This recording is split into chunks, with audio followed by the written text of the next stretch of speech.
Live from the nation's summer capital. Broadcasting from Cape May to Denton and from Milford to Ocean City or worldwide online. You're listening to Open Source Radio with Don Carpenter on 92.7 WGMD. That's right, 92.7 WGMD, the talk of Delmarva. This is Open Source Radio. I'm Don Carpenter. I'm filling in for Fran today, who filled in for Dan. Next couple weeks is going to be the same thing. I'll be here with you from 4 to 7 on Saturday afternoons. Got a ton of things I want to get to today, so we're going to get right into it with a question. What would you put in a time capsule? The reason I ask is the University of Chicago is now displaying a 1948 time capsule. It's, let's see, the contents were a telephone directory, a Capital Airlines timetable, and they're among the relics of a time capsule that is one of the fathers of the atomic bomb placed inside a campus science building more than 60 years ago. The university presented the items to the public Thursday afternoon at the Research Institute building, where Enrico Fermi led the team that built the first nuclear reactor in the early 1940s. Fermi and then University President Robert Maynard Hutchins put the copper box in the building's cornerstone in 1949. The facility is scheduled to be demolished in August to make way for the new research center. Of course, everybody knows what a time capsule is. I mean, it was kind of a big craze back in the 50s and 60s. You'd put something away in a new building, and when the building would eventually get torn down, the box would be there. And I mean, is this something that maybe time has kind of passed by? And with the internet and everything now, everything's kind of permanent as it is. Are time capsules outdated? And if they're not outdated, what would you put in a modern time capsule? 945-9292, 1-800-518-9292, pound 927 on the Verizon Wireless Network. That's a free call, courtesy of Verizon and Atlantic Cellular, your authorized Verizon dealer. A modern time capsule, I mean, in the old days you would put newspapers and books from the time. I think the first thing I might put in there nowadays is a smartphone. I mean, think about it. Almost everybody has a smartphone these days. I mean, even my dad has a smartphone now. You know, he's 75 years old and he's learning how to use these things. I think it's such a big part of our society now that would be the first thing I would put in. I wouldn't even put a laptop computer or anything like that, because, I mean, who knows? 50 years from now, the battery probably wouldn't work. But for some reason, that smartphone is just a symbol of everything that we do now. I mean, I know, everywhere I go, I have my phone with me. Luckily, I have the ringer off, so it won't disturb the show. But this. I mean, what would you put in the time capsule, or is this just a thing that doesn't play anymore? Because 50 years from now, if Google's not around, there will be some kind of equivalent to Google where you can just look up what was going on a particular day. You won't have the physical evidence of it anymore, which I think is kind of sad. The time capsule is kind of a quaint thing for me. It's just one of those things that, especially if you don't know it's there. Like if you're tearing down a building and you find this big copper box and it's full of all this stuff from 50 and 60 years ago. It's almost like finding a treasure. Of course, I guess most people, the first thing they would do is take it to the pawn shop these days, and hopefully they maybe get rich off what's in the box. But I don't know, 50 years from now, an iPhone might actually be worth something. So we're gonna move on from that. Of course, if you do want to call in and let us know what you would put in the time capsule, or if you think the time capsule is just an outdated thing, 945-9292, 1-800-518-9292, pound 927. That's a free call on the Verizon Wireless Network. We're going to go on, got a couple more tech-related stories that I want to get to today. I'm sure, not a lot of people remember the name Lily Sobieski. She was a fairly famous actress back in the 90s. I think she's maybe in her late 20s, early 30s now. Looks like she is sort of semi-retired to raise her family. And she recently told People magazine that she doesn't allow her 17-month-old daughter, Louie, Lewi, to play computer games and watch educational shows like Baby Einstein. She explained, "I don't want her to not be able to talk with her friends about what's going on, but I really want to encourage the reading and the playing. A lot of kids now in New York I see can open an iPhone before they can even walk practically. And when you do the little finger slide across the screen of the iPhone and it unlocks the phone. I guess now kids are doing this before they're walking. I mean, it makes sense. It does kind of make sense. It's not really doesn't really take a whole lot of physical skill to open up an iPhone. And then it says the show that she's now starring in, which really isn't the point of the story. The point of the story is, do you keep your kids away from technology? And is it a good idea to do that? I know I have a teenager, which is, it's impossible to keep a 15-year-old away from the internet these days. I mean, Facebook out there and Twitter and all kinds of other, blogging platforms. I mean, the kids these days sort of are all over the place on the internet, and there's really not a whole lot we can do to stop it. It's 17-month-old, though. I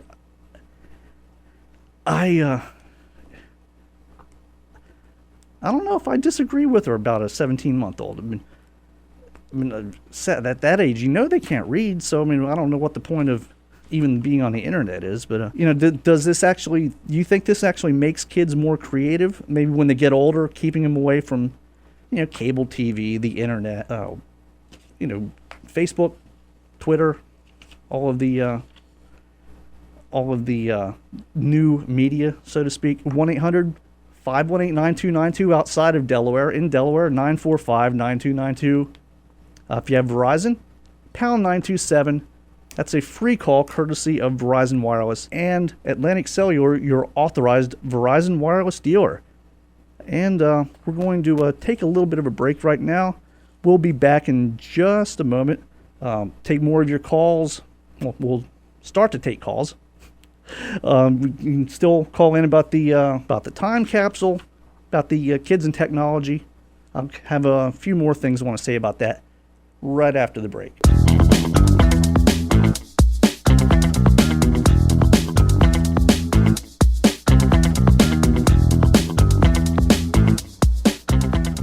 .927 WGMD, the talk of Delmarva.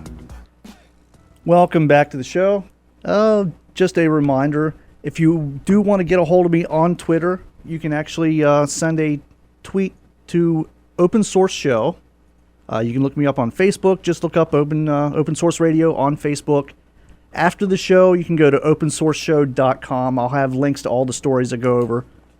Just in case you come up with something you want to say after the show, you always send me an email, don@opensourceshow.com. I'm going to move on. I'm not sure if any of the other hosts on the station have covered this during the week. I kind of been sort of in isolation. So forgive me if anybody else has covered this, but I don't know. I thought it was sort of an interesting story. It's out of Louisville, Kentucky. Fast food giant Yum Brands is lobbying Kentucky's governor to allow food stamp users to buy fast food. Currently, Kentucky's food assistance program provides money to those in need to buy food, but that does not include fast food. I don't know if that does anywhere. But Yum says the elderly, disabled, and homeless should be able to use food stamps to buy hot meals, especially those unable to cook. But members of the African American think tank disagree, as Reverend Jerome Sutton explains. What this will ultimately do is affect the health and well-being of our community and drive up the cost of health care for the state. The proposal is being made at a time when lawmakers from other states are pushing for stricter guidelines on the food stamp program. And in case you didn't know, Yum Brands is Taco Bell, Kentucky Fried Chicken, A&W, I believe, Long John Silver's. I think Pizza Hut, too. Pizza Hut might still be part of Yum. I can't remember. But, so, it's obviously, it's not healthy stuff. And yeah, what do you think? I mean, I kind of understand the fact that they want to be able to help people that can't cook, but wow, I mean, fast food, really? I mean, I wouldn't even mind as much if it were, Wawa or someplace like that. That's a little bit healthier than Taco Bell or KFC. 945-9292, 1-800-518-9292, pound 927. That's a free call on Verizon Wireless, courtesy of Atlantic Cellular and Verizon Wireless. What do you think about this? I mean, you gotta have an opinion on this. I mean, this is, I don't normally talk political issues too much, and definitely don't talk politics. But this is kind of an issue that I think, who could actually be for this? Except for, of course, the people trying to make money off the food stamps, I guess. The company. So I guess you can't really blame them, but I don't know, it just doesn't make sense to me. I mean, every time you turn around, the government's trying to tell you what to eat. You're not supposed to eat KFC. You're not supposed to eat Taco Bell. But hey, we'll give you free money to do it. What's the world coming to? 945-9292, 1-800-518-9292, pound 927. That's a free call, courtesy of Verizon Wireless, Atlantic Cellular.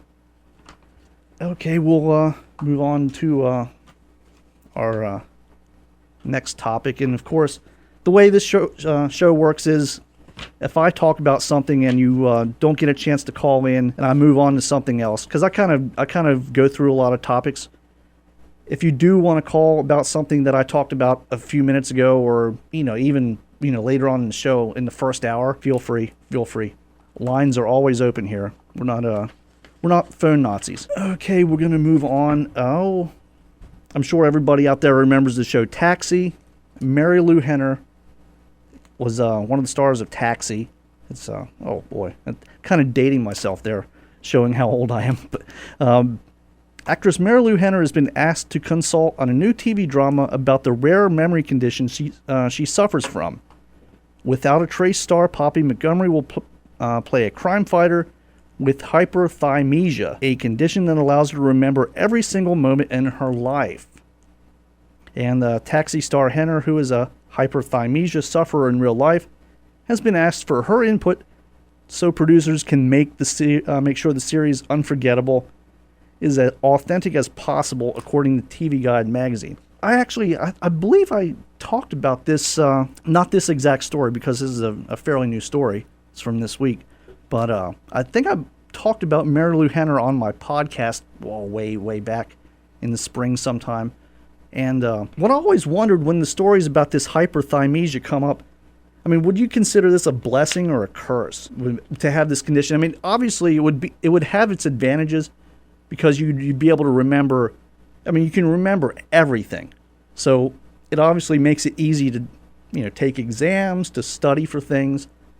You can read a book and enjoy it. You can take your time reading a book because you'll remember the beginning of it by the time you get to the end. But then there's also the bad side of that you also you remember the horrible things that happen in your life with a lot of detail. And I just don't understand how somebody could go through life with that. I mean, I'm sure all of us have something that we want to forget. This show. Pretend I didn't say that. Hold on here. I got something for that line.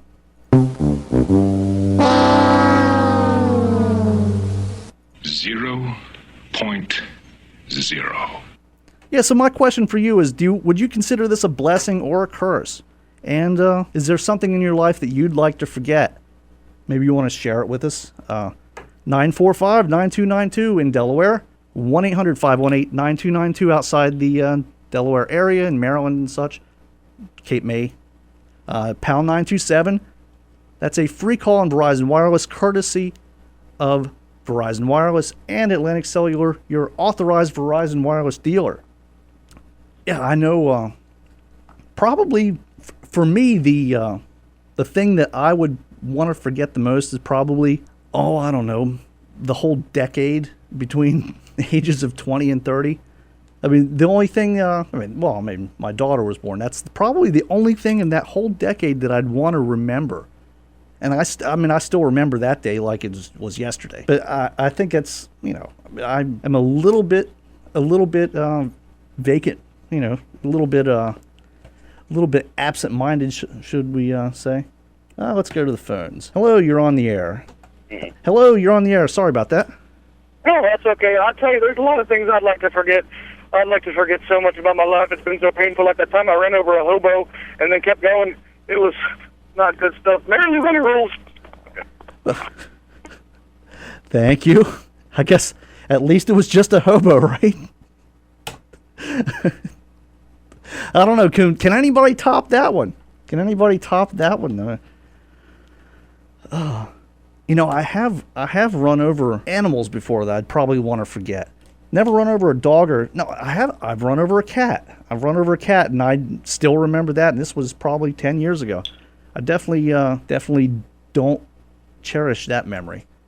It's just, it's unpleasant. I mean, I think that caller gets this one. And besides that, everything was great.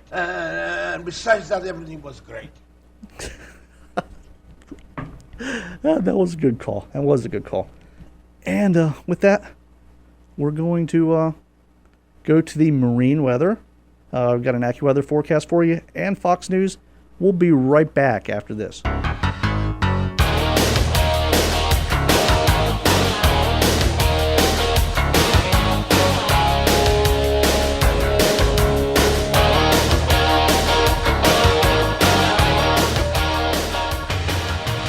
.92.7 WGMD, the talk of Delmarva.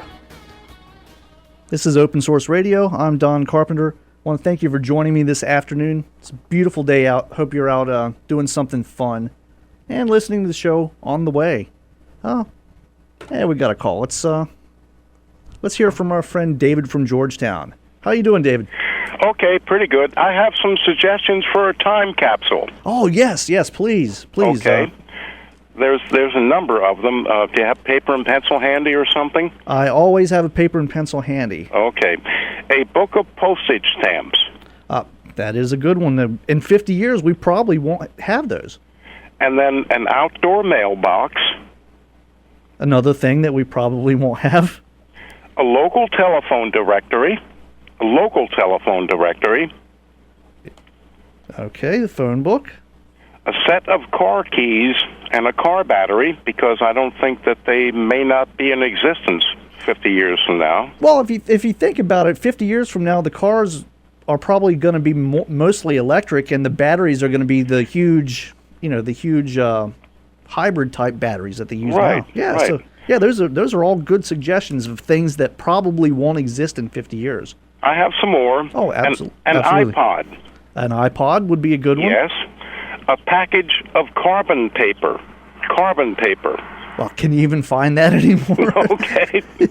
that one actually might be extinct already. Yeah. A Medicare card and or a Social Security card. That's true. It'll probably be something electronic by then. Okay. And then a window price sticker. A window price sticker for a Ford Focus vehicle. Any particular reason why Focus, or just because it's It's a good vehicle. Yeah. And they're relatively inexpensive. And then the final thing would be a copy of a certificate of deposit instrument from a bank at 0.5% interest. 0.5% interest. Yeah, well. A CD. Yeah, and by that time, 0.5% probably will be a pretty good investment. Maybe, I don't know, but that's my list, and there are others, but that's it. Oh yeah, it actually reminds me of anytime when I was growing up. Anytime we bought a car new, my dad would always keep the window sticker, and I remember I think he had a 1976 Cadillac, and we had this window sticker, and this brand new Cadillac was $9,000 at the time. Yeah, right, okay. That probably goes back to the 60s or early 60s, right? I think it was a 76. So I mean, it was when I was a kid. So yeah. Yeah, that was the top of the line. Oh yeah, it was it was a nice car too, really big, but it was really nice. All right. Yeah. Well, thank you for the call, and hey, and thanks for sending that card too. I really appreciate it. All right, Don. Thank you. Yep. You take care. Bye. Yeah, that's it's actually it actually brings up another good point about the time capsule is things that are going to be extinct in 50 years. I mean, half of the stuff that we're looking at right now is going to be in some completely different form in 50 years. I mean, think about it. I mean, FM and AM radio are probably going to be something different in 50 years. Though, I mean, of course, there'll still be radio shows, hopefully, and who knows? If I'm still alive, I might still be doing a radio show. Yeah. I might not be doing one next week at this rate. And we're gonna move on. If you still have any more suggestions about the time capsule, feel free. 945-9292, 1-800-518-9292, pound 927. That's a free call on Verizon Wireless, courtesy of Verizon Wireless and Atlantic Cellular, your authorized Verizon Wireless dealer. And I have another story here from earlier this week. I think Jared might have actually covered this. Didn't get to listen to the show too much this week. But police in Victoria, Australia will soon be issuing fines for obnoxious swearing. New legislation will allow police to fine foul-mouthed people up to $257 for using obscene language. And an attorney general said that the new penalties will give the police the tools to act against this sort of obnoxious behavior on the spot rather than having to drag offenders off to court. One top lawyer said the new law is targeted at obnoxious, offensive behavior in public that makes life unpleasant for everyone else. And I have a couple questions about that, but before we get to that, it's a story about swearing, so why not do this? Police in Victoria, Australia will soon be issuing fines for just swearing. New legislation will allow police to fine people up to $257 for using a language. An attorney general said the new penalties will give the police the to act against this sort of obnoxious behavior on the rather than having to drag offenders off to court. One top lawyer said that the new law is targeted at offensive behavior in public that makes unpleasant for everyone else. Yeah, I know everyone else does it. Still funny. So my questions for you on this story, have we become desensitized to swearing? I think we might have, and why? I mean, is it TV? Is it the internet? Is it music? I mean, I know a couple months ago at one point, all three of the top 3 songs in the country had the F word, if not in the title, in the song.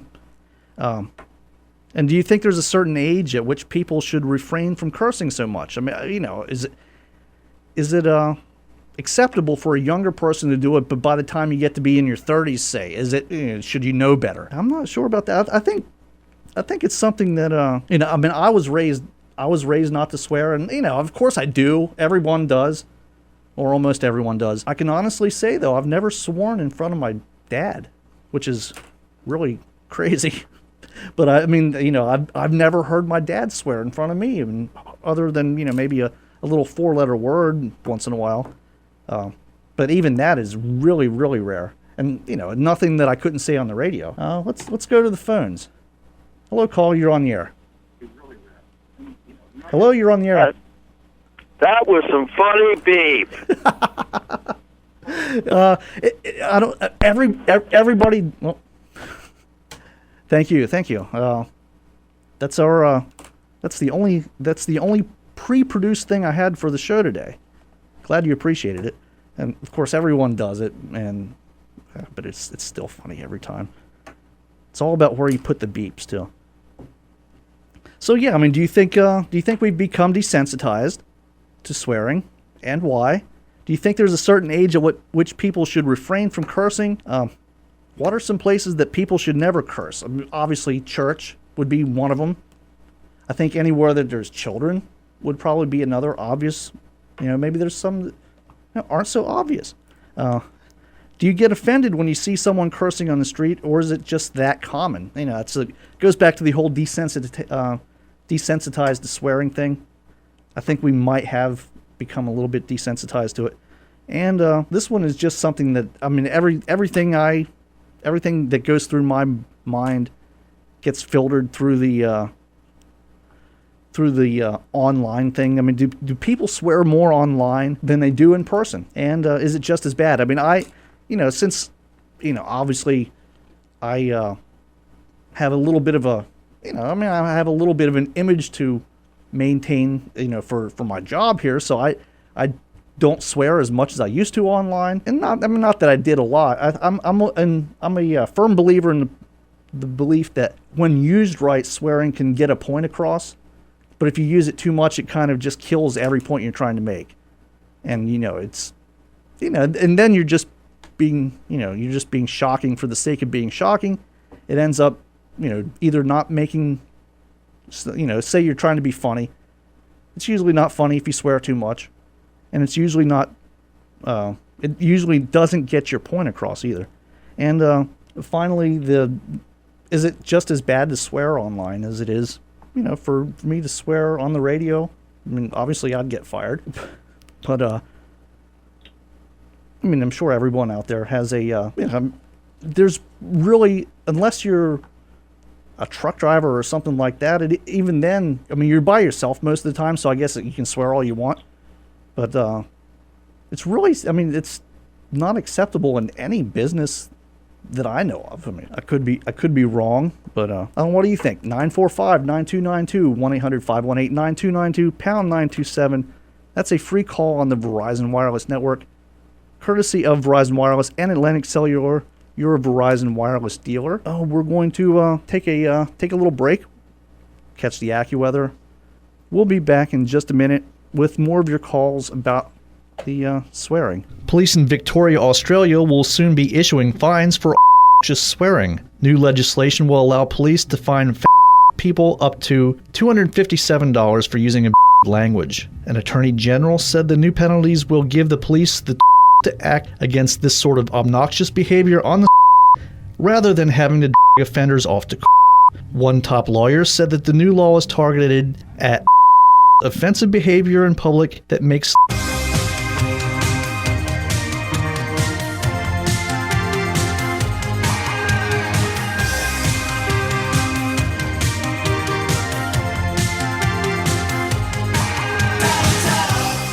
92.7 WGMD, the talk of Delmarva.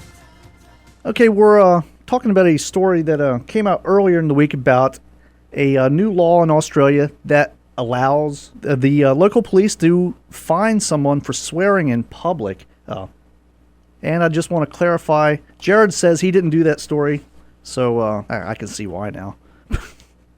But Jared says he didn't do that story, so don't give him credit for it. So, hey, it's something new. Usually by the weekend, all the good stuff's taken, so I just got to kind of recap. But okay. So if you do have any more comments about that, 945-9292, 1-800-518-9292, pound 927 on Verizon Wireless. I still think we've been desensitized to swearing, especially in public. I mean, it's one of those things where it used to be, if you saw someone, drop an F-bomb at Walmart, you might not be shocked, but you'd be surprised. And nowadays, you see little kids running around doing it all the time. It's kind of sad commentary on the language, I think. Let's go to the phones. Hello, you're on WGMD. Hi, how you doing? Good. How are you doing this afternoon? Good. Enjoy your show. Thank you. Oh, well, thank you. I was wondering, do they have a list of the swear words or curse words that they consider to be, obscene or not to be used? They don't have a list in the story. I'd assume that they would. I mean, considering it's Australia, it might be a completely different list of words. I know. I mean, they speak kind of British English, so I know some of the words that we consider really, really bad aren't as bad to them. I know. So, I mean, it's just, I think it's one of those things where they can rake up a few extra bucks more than anything, I think. I wonder if they consider taking the Lord's name in vain, yeah, you know. well, I wonder if they consider that a curse word, or if, you know. Just curious. you bring up a good point. I mean, where do you draw the line? Yeah. I think I mean a lot of people here would say that, you know, blasphemy is just as offensive as absolutely as racial slurs or the F word or, you know, right, scatological words. Angel brought that topic up on her show. Ah, okay. Yeah, so it was WGMD. So somebody did beat me to it. What can I do? I heard bits and pieces of it, but I wanted to chime in. I just wondered if they had a list of, you know, what if they, you know, when they go, you walk down the street. Oh, I didn't know that was one of those words. You know, I'm sorry. Well, you know, it actually reminds me. I don't know if you remember a movie from the mid '90s, a movie called Demolition Man with Sylvester Stallone. Yeah. Okay. Yeah. Well, and they would have these little monitors along the street posts and on the wall, and when you swear, a little ticket would come out. You have been fined. You have been fined 1 credit for violating the clean speech rules or whatever. I mean, that's what it's going to come to. Oh my goodness! What's next? Well. I'm going to have to clean up my act. I'm telling you. Well, yeah. I did. I'll be 72 next week, and my grandchild said about 5 years ago, she said, "Grandma, you're the only grandmother I know that curses." And my husband said, "How many grandparents do you know?" I said something, it was, one of those words that we use that we don't think is really a curse word, perhaps, but in some houses it is. And then, anyway, so I've tried to clean up my act a little bit. Well, yeah, and a lot of it is subjective. I mean, there are probably, of course, the big 7 that the Supreme Court has laid out as, not being as acceptable in any case. It couldn't be anything that George Carlin invented, right? Yeah. So we know that those are definitely on the list. Yeah. And I think the rest, I guess, we'll just have to leave to our imaginations. There you go. or the internet. Good work. Well, thank you, and thanks for calling. Thanks for listening. Yeah, the whole thing does really make you wonder.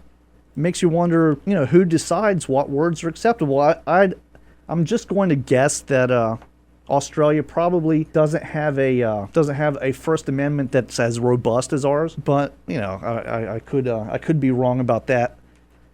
It would be really tough to enforce that sort of thing here, I think. But but then again, for probably for the first 200 years, we did have laws like this in the United States, and there still are places that are, it's unacceptable to use foul language, like on the radio. But okay, and we got one more story I want to get in before the top of the hour. It's a pretty quick one. A Chinese teenager let's go to the phones instead. Maybe save this one for the next hour. Hello, you're on the air at WGMD. Yeah, Don. How you doing? Oh, hi, Ruthie. How are you doing today? All right. I was thinking about the jail when I used to work there. I worked there for 27 years. Oh, I bet you heard all kinds of stuff. You know something? Absolutely. I heard very little. If they did, it was the word they used. Then they would say, "Excuse me, Miss Ruth." But absolutely, I can say that I never heard much. Wow.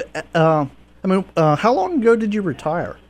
I had to go on full disability because I cracked 2 discs. They had to put rods and plates in mine. And I started the prison in 1976. But I worked for the state of Delaware cafeteria 3 years. So I started in 1973 there. And I went out in 1997 and I thought I'd get butter, but they messed me up down here.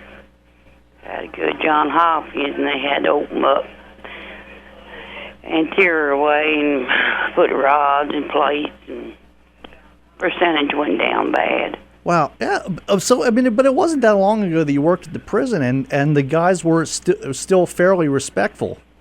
Oh, yes. I can say that when I first started, I was the only woman out there beside a nurse. Oh, wow. And I started in 76, and I was the only woman out there at that time as a correctional officer cook. You see, now that's completely opposite of what I would have thought. That's fascinating. Honest to God, I heard hardly none. You know, I put it this way. I always tell them, you respect me, I respect you. But if I heard it, and if they thought I heard it, they say, excuse me. Wow, that's. But I will say that, and it's amazing to say that, but that's the God's truth. You know, that really is that's fascinating. I don't even know what to say to that. I mean, I guess it goes to show that even in the worst circumstances, that some people still have manners, right? Right, they do, yeah. Well, but sometimes it was me. I was the one. Sometimes I get mad. I may say that damn word, you know. Oh, yeah. Well, I mean, but happens to all of us. Happens to all of us. That was it. Oh yeah, but as far as vulgar words, they did not. No. And if they did say it, and if I looked around, excuse me. Wow, that's. But I never heard much of it. So, even though they're out there, a lot of them have respect. Well, that's good to know. That's good to know. Hopefully it's still the same. And there's a lot of them, when they get in there, they change their life, and they go to the Bible.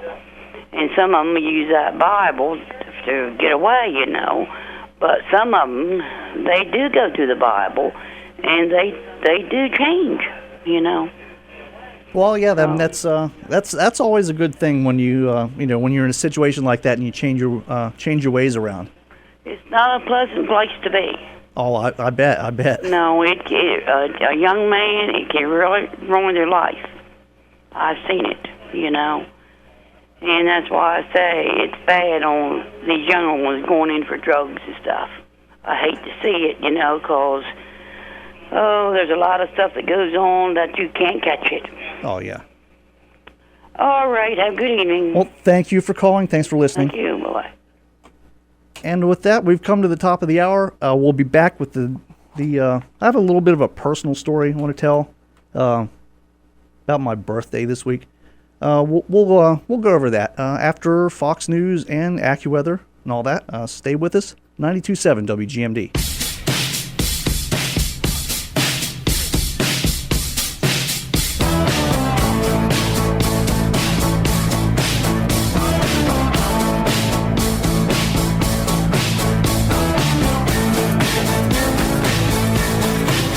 .927 WGMD, the talk of Delmarva. This is Don Carpenter, Open Source Radio. Got a special caller on the line, I believe so. Hello? Hello? Caller, you're on the line. Hello. Hi. Hi. Okay, I'm going to give everybody a little bit of background first. Okay. Okay, this is Farley, right? Yes, it is. Okay. Yeah, this is Jess Farley. She is, I guess you're the leader, I guess you would say? President. President, okay. President of the Southern Delaware Roller Girls. It's a new roller derby team based in Sussex County. And why don't you tell us a little bit about how everything got kind of started? Sure. Well, back in April, or actually March, I went and saw Bout, which is a competition, a roller derby competition in Salisbury. And I was really intrigued by it, but decided the drive was a little too far for me to handle and thought maybe there'd be interest in Sussex County. And we had 25 women show up to our first practice. And that definitely showed us that there was some interest in roller derby here. And it just took off from there. Yeah, well, of course I know the story, but I figured I'd let you. You'd probably do a better job of telling it than I would. But and of course, today you're having a special fundraiser. So why don't you tell us a little bit about that? Yes, absolutely. At Jake's Wayback Burgers in Millsboro near Lowe's and BJ's, they're having a classic car show. And I would say right now there's probably about, 50, 75 people and probably 30 cars parked, and they're expecting a lot more. And we have a booth set up, and we are raffling off a tattoo, and those tickets, the ticket sales are going toward purchasing uniforms, but we're also getting 10% of the sales at Jake's Wayback Burgers, which are very good, by the way. I already had mine. Oh, yeah. And, I'm kind of jealous that you're there and I'm here, actually, right now. Maybe we'll send someone down to you, Don. Well, I get off at 7. I might stop by and have a burger. It's been so long since I've had Jake's.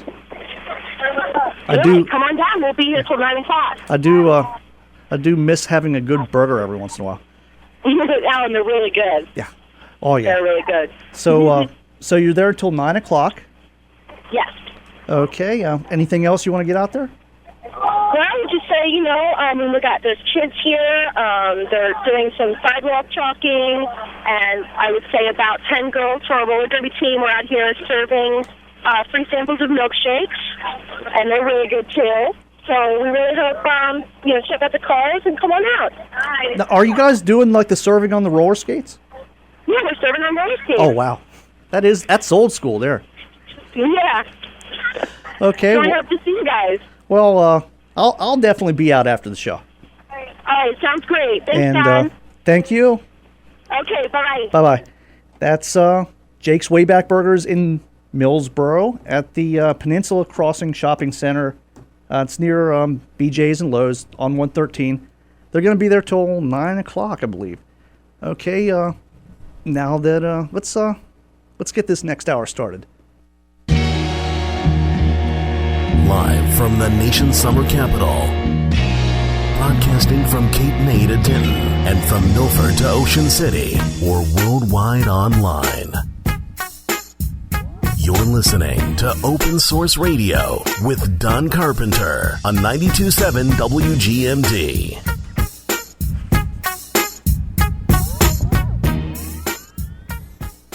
Okay, let's as I teased before the top of the hour break, I mentioned last week was my birthday. I didn't really make a big deal about it. I didn't even tell anybody here at the station. I'm past the age of where having a birthday is really a big deal. I mean, what's the last one that really matters? 25 when your car insurance goes down? That's been a while ago. But, I got, of course, when you're on Facebook, of course, everything always goes back to Facebook these days. When you're on Facebook, it tells everybody when your birthday is if you entered your birthday when you joined. So, I did get a lot of well wishes from people on Facebook, other internet forums that I visit. People that I haven't even seen in 20 years. Some of them I've never met in person, wishing me happy birthday, which is always nice. I had a nice lunch with someone I hadn't seen in a while. Actually, is my favorite caller from last week, Golf Cart Girl. So, we had a nice lunch. It was, went up to Wilmington. It was a really nice day. And, in the middle of lunch, I get this text from a friend saying, and I'm probably going to get in trouble for talking about this on the radio, but it's what I do. I can't deny. I mean, I gotta talk about what happens in my life. That's what everybody wants to hear, because I live such a glamorous life. So I get this text. I'm sitting there having wings and sweet potato chips and good stuff for lunch, and I get a text from another friend saying, "Happy birthday, my mom has cancer." Yeah. How do you respond to that? I mean, how do you respond to something like that? And just for the record, I mean, this is a girl I used to date, and we're still friends, and we get along fine. Her mom's great, by the way, so I do hope her mom is doing better. I really do. I don't. How do you respond to something like that? I mean, I got to get out my phone and I think my response was, thank you, and, how bad is it? Is it just, and this is, it just seems like it's just the weirdest way to say happy birthday and break bad news to somebody. Which, I got to thinking about that, and, what, and, I thought it'd be a good topic to talk about. What's the strangest, it doesn't have to be a text message or, email. I mean, it could be an old-fashioned card. I mean, what's the strangest, or even a gift, really? I mean, what's the strangest thing that you've ever gotten for your birthday? The strangest gift, strangest card. It's even the strangest thing that's happened to you on your birthday. It could be the best, it could be the worst, it just could be something that was really weird. Since I don't usually make a big deal about my birthday, I don't really have any other strange stories to tell about birthdays. How can you beat that one? Or how can you beat it? But if anybody out there has any strange birthday stories, 945-9292, 1-800-518-9292, pound 927. That's a free call on the Verizon Wireless Network, courtesy of Verizon Wireless and Atlantic Cellular, your authorized agent for Verizon Wireless. So yeah, what's the best or worst birthday gift or card that you've ever gotten? Like I said, I don't make a big deal about my birthdays. So for me, just spending time with somebody that I hadn't seen in a while was, that was really great. I kind of wanted a Kindle, but I didn't have anybody to buy me a Kindle for my birthday. But the lunch was nice. It was really nice. And we'll still take your calls on that. I just wanted to kind of share that with you, kind of give you a glimpse into the strange things that happen in my life. Okay, we're going to move on to a story from earlier in the week. A 17-year-old in China wanted an iPad 2 so bad that when he saw an ad offering to pay healthy people for a kidney, he went for it. The guy, whose name is unpronounceable, told reporters, "When I surfed the internet, I found an advertisement posted online by an agent saying they were able to buy a kidney. The boy, without his parents' knowledge, went to a hospital in April, and private surgeons removed his kidney. 3 days later, he was out of the hospital and almost $3,000 richer. His mother was suspicious when he showed up with a new iPhone and an iPad, and eventually the police were called. Authorities were unable to find the man responsible for the operation."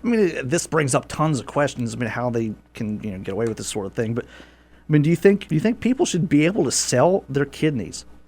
I know the people that support organ donations, which is an important thing. It really is. If you don't have that organ donor sticker on your card, you're worse than Hitler. But that's beside the point. Do you think you should be able to sell your kidney to anybody who has the money, or is it one of those things where they have the list? You can't sell your kidney, but you can give one away. You can actually give your kidney to somebody that needs one. And this is something I've kind of researched because I have family members that have genetic tendencies towards kidney disease, and at some point, who knows? I might have to give away a kidney. And of course, I would do it in a second. I wouldn't charge for it for a family member. But do you think you should be able to sell your kidney? And if so, how much would you charge? How much is your kidney worth? $3,000 doesn't seem like a whole lot. Of course you can live with one kidney, but it's not, it's not the ideal thing to do. I don't know. A kid kind of got ripped off. I don't think I would sell my appendix for $3,000. I don't know, maybe 20. I think the price for me would be 20. If it was somebody that wasn't a family member, or somebody that I cared about that needed one, 20,000. 20,000. I think that would be sufficient. 945-9292, 1-800-518-9292, pound 927. What do you think about this? We'll be back with more of your calls right after this.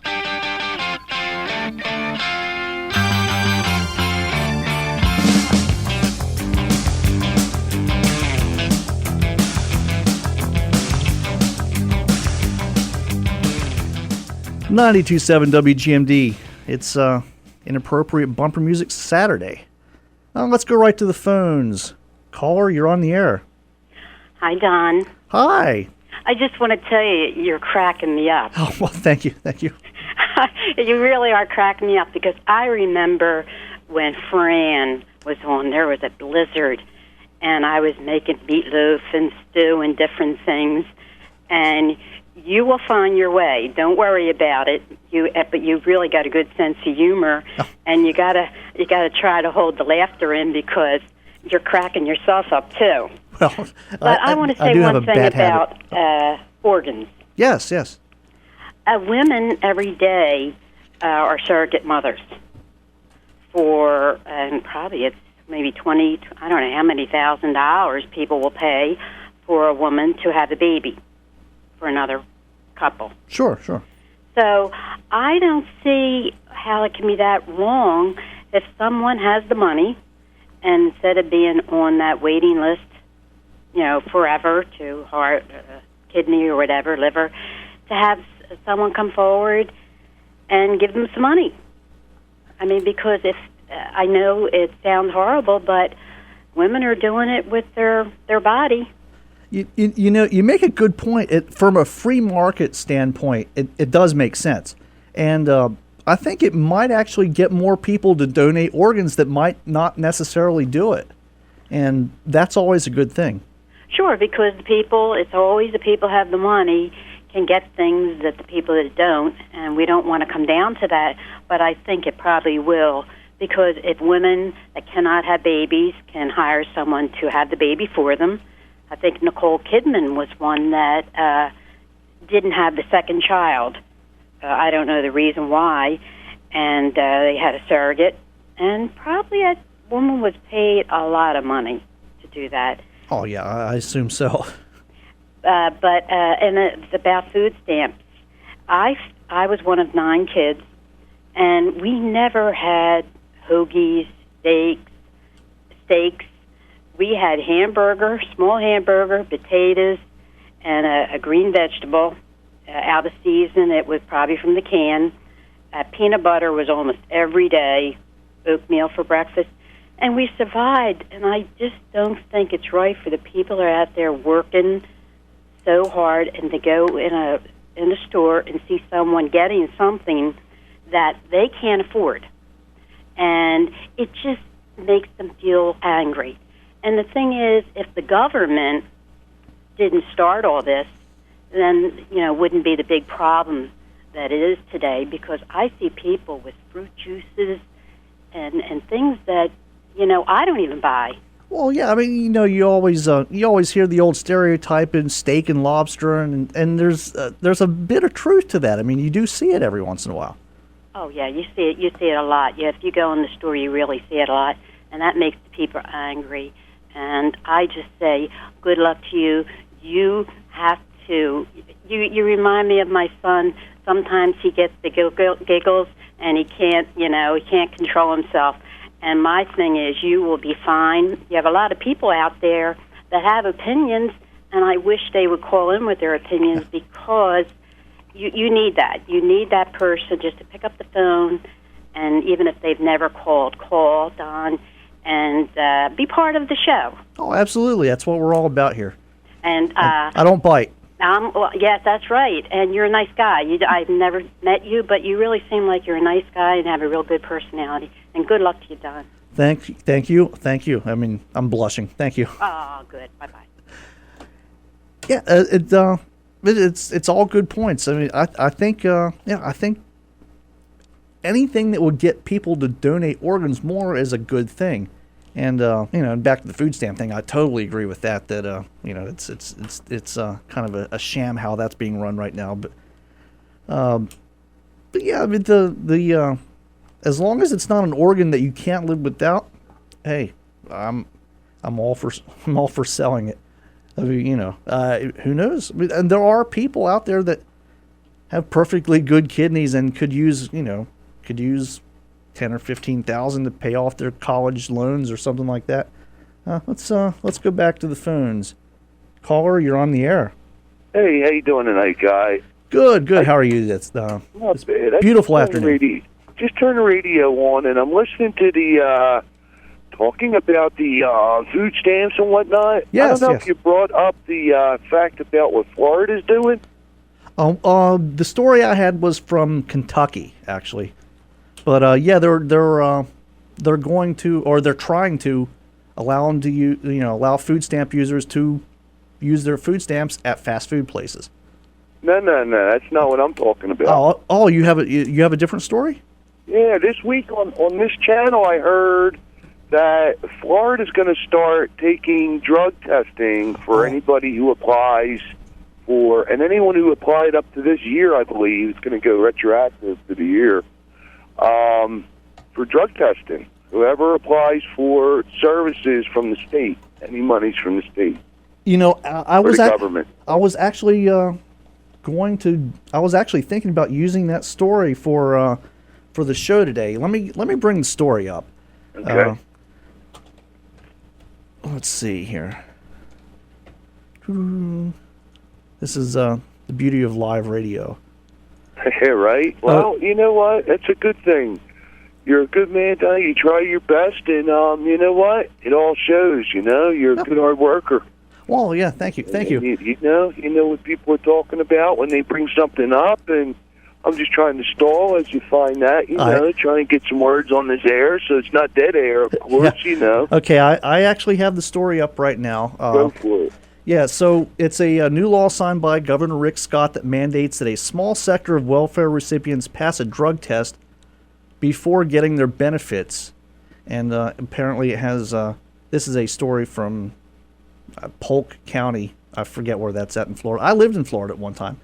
The hotly contested law will affect Floridians who apply for temporary assistance for needy families. That's cash assistance. It's not food, right. It's not food stamps. It's cash assistance. assistance. It isn't? Oh, okay. Yeah, but I mean, obviously, I mean, the same thing could be applied to food stamps, though. I mean, I would think any money's given to any individual that could be used as a drug use should be. I mean, come on, this is my money, your money, everybody's money, trying to help people, but we're not trying to help them get into. And you know what? I am not against people that are addicted to drugs. It's an addiction. A lot of these people are good people. They've done a wrong thing once in their life, and now they're stuck to it. Well, Let's put our hands out and try and help them. When someone's knocked down, you don't step on them when they're down. You put your hand out and try and help them up. Oh, yeah. I mean, and in a case like this, I mean, nobody really wants to talk about it, but there are people that do sell the food stamp debit cards for drugs. I mean, it's probably a small percentage, but it does happen, and I would think it's bigger than you think if you think it's a small percentage. Well, I lived in the city for a while. I'm not in the city right now, but I'll tell you what, in the city, it's a big thing. It's a problem. Oh, yeah. Well, I mean, I try to give them the benefit of the doubt. I don't want to be the foaming at the mouth guy, but no, you're right. Yeah, but I understand what you're saying. But it does happen, and the whole thing. I mean, it makes sense to me that they would be able, that you would just have a mandatory drug testing. I mean, you go for a job, right? When I applied for the job I'm doing right now, I had to take a drug test. Oh, yeah. Pretty much any place anymore. Anywhere, yeah. So, I mean, we're giving money out just randomly to people that, hey, you know what? They need the money. But you know what? A lot of people turn this need into a job almost, I mean, I know people that live off of welfare on a daily basis. Like, I don't today because, like I say, I'm not in the city. You see this more in the cities. Oh, yeah. I'm more in a rural area now. That it's not something you see as much, I don't have neighbors like I did there. Yeah. But yeah, that is true, and it's one of those things where I mean, it just makes common sense, but a lot of people aren't driven by common sense anymore. I don't think. True. It's very true, John. But I'm gonna let you go, okay, Guy? And you have a good night. You have a great show, and keep up the great work. Well, thank you for bringing that. God bless you too. God bless you too, and thanks for reminding me of that story. It actually fits in pretty good with the other one. That's cool. All right, take care. Yep. Yeah. See, I knew I should have talked about that story first. That was the more controversial one this week. We should say. I mean, the whole opposition to it had something to do with the governor being involved in the company that actually does the drug tests. I mean, that is what it is. On its face, though, the whole thing makes sense to me. And with that, we're up against the marine weather and Fox News. We'll be back right after this. The Talk of Delmarva. The only show where you, the listener, have full access. Open Source Radio with Don Carpenter on WGMD.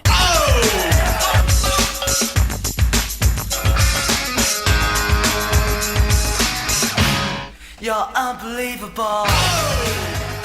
And we're back. Okay, before we get into the next story, I want to tell you about Hawker's G&E on Cedar Neck Road, Ocean View, and Hawker Supercenter, Route 26, Clarksville. Sign up for the new Gold Card. There's no limit to the amount of gas savings you can earn with your new Gold Card at Hawker's G&E and Hawker's Supercenter. See store for details. And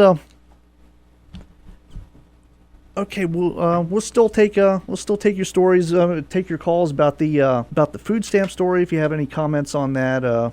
Any of the other stories we've covered so far yet today. I'm going to move on to something that's I found this a little strange. And this was actually from a blog on the internet, so you got to take it for what it is. Astoundingly, for most of our history, America's nickname for pit bulls was the nanny dog. For generations, if you had children and wanted to keep them safe, you wanted a pit bull, the dog that was the most reliable of any breed with children or adults. The nanny dog is now vilified by a media that always wants a demon dog breed to frighten people, and Lhasa Apso bites man just doesn't sell papers. Before pit bulls, it was Rottweilers. Before Rottweilers, it was Dobermans, and before that, German Shepherds. Each breed in its order were deemed too vicious and unpredictable to be around people. Each time, people wanted laws to ban them. It's breathtakingly ironic that the spotlight has turned on the breed that was once the symbol of our country and our national babysitter. And the story goes on and talks about the temperance test that pit bulls were the most tolerant, as far as kids poking and pulling on their ears. Second most tolerant after the golden retriever. They don't really have the most powerful jaws. German Shepherds do. That they're naturally, friendly to humans and animals, and they're tolerant, patient, and gentle breed of dogs. And it's a sight gag, so I can't really explain it on the radio, except that the story that the website that had the story actually had pictures of old-timey pictures from the early 1900s. Probably up to maybe the 1930s, of little babies and pit bulls. And let me see if I can find the story here. Okay, and of course the one I bring up doesn't have the pictures, but yeah, I mean it had at least a dozen pictures of little children, little babies standing beside pit bulls, and this was probably 100 years ago, so they looked a little bit different than they do now in the breeding. And I know there are different breeds of pit bulls, and most of these most of them look like pit bull terriers. But it just brought up some questions, of course. Why do you think pit bulls got the reputation that they have? I mean, obviously, at this point, it's pretty well known that there are a lot of attacks. But do you think do you think the breed itself has changed, or do you think the owners of the pit bulls have changed? And do you at home have a pit bull or one of the other quote unquote dangerous breeds? And thinks this is just all scaremongering. I mean, the people in the media have to fill up a newspaper every day, or have to fill up a website, or radio show, and they have to talk about stuff.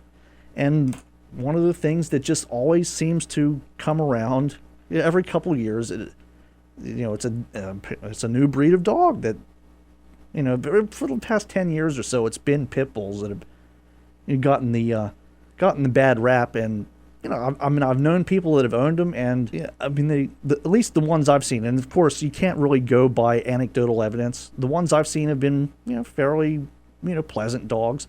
I mean, same thing with Rottweilers and German Shepherds. I've never seen one that would attack children. I mean, it's the old media inflation thing where it happens one time, the media talks about it a lot, then people think it happens all the time. And it's, I think it's sort of a self-fulfilling prophecy. I mean, anybody out there that has pit bulls, I mean, more than welcome to call 945-9292, 1-800-518-9292, pound 927. That's a free call courtesy of Verizon Wireless and Atlantic Cellular, your authorized Verizon Wireless dealer. I normally like, sort of smaller dogs, not little tiny ankle-biting dogs, but beagles especially. I like beagles, and, they're known for being, pleasant dogs. Maybe not the brightest dogs in the world, but pleasant. But certainly you never hear of anyone actually getting eaten by a beagle. Okay, we're going. You can actually call in about that topic if you want. We'll move on to the next one. That don't seem to have any bites today. So, I have a story about how to handle house guests, and of course, at the end I'll be taking calls on house guest nightmare stories. So you can think about that while I read the story. Just a couple tips on how to handle, and this time of year, of course, a lot of people have house guests, people coming down to visit, especially since we live in a resort area, and a lot of people have house guests. And let's go to the phones. Hello, caller, you're on the air. Yeah, you were searching for your next topic there, but I'm seeing some clouds up in the sky here, and we need rain really bad. We've had too many brush fires today around the area, so you could put that out for somebody to do a rain dance for us, would you? Well, it's are you in Maryland or are you in Delaware? No, I'm on the Maryland-Delaware line, but we had pretty good barley crop fire in Whaleyville today, and that it's not taking much now to set a field on fire, and we've had another fire in Bishopville, a brush fire, so, if anything catches a spark, it's going to burn. Oh, yeah, it's been pretty dry lately, so we definitely could use the rain. It looks like we're going to get a little bit here. Yeah, I'll take a little bit over nothing right now, because just a little bit just to hold us for the next 24 hours would be great. That's all. Okay, well, thanks for the Sure. call. Yeah, here at the studios in Angola, there's clouds in the sky. It looks like it's threatening to rain, but hopefully it doesn't rain over in Millsboro at Jake's. Yeah, another plug for those guys. They deserve it. So yeah, back to the house guests. Okay, well let's take another call. I'm just going to take the calls as they come in. Caller, you're on the air. I had to call you back, Don. Oh, absolutely. Double dipping. You brought up another subject that makes me laugh. I was at a remote, years ago, for Alan Lehman, and was sitting on the sofa at his store on Route 1, and his dog was like laying, and I was petting it, and it was just wonderful. And a taxi came up to me, and he said, those dogs have a bad rap, don't they? And I said, what do you mean? He said, that's a pit bull. His dogs are the most wonderful dogs you would ever want to meet. And he has, I think, 2 or 3 pit bulls. Yeah, well, I mean, I never knew this, but I mean, I guess at one time they were the dog to have if you wanted a big, friendly dog. I just wonder what happened. Oh, I mean, probably people. I mean, the way they're raised and loved, by Alan, that's the reason probably they are the way they are. And all these people coming in to the remote, the dog treated all of us the exact same way, just wonderful. And I got a different opinion of pit bulls from his dogs. Well, I mean, that's a good thing, though. I mean, we need people that, need people to stick up for them because, I mean, they can't talk for themselves, right? Well, if you go to a store on Route 1, they're probably in there. They're probably in there every day. Yeah. Okay, Don. Keep on going. Thank you. Bye-bye. Bye-bye now. And caller, you're on the air.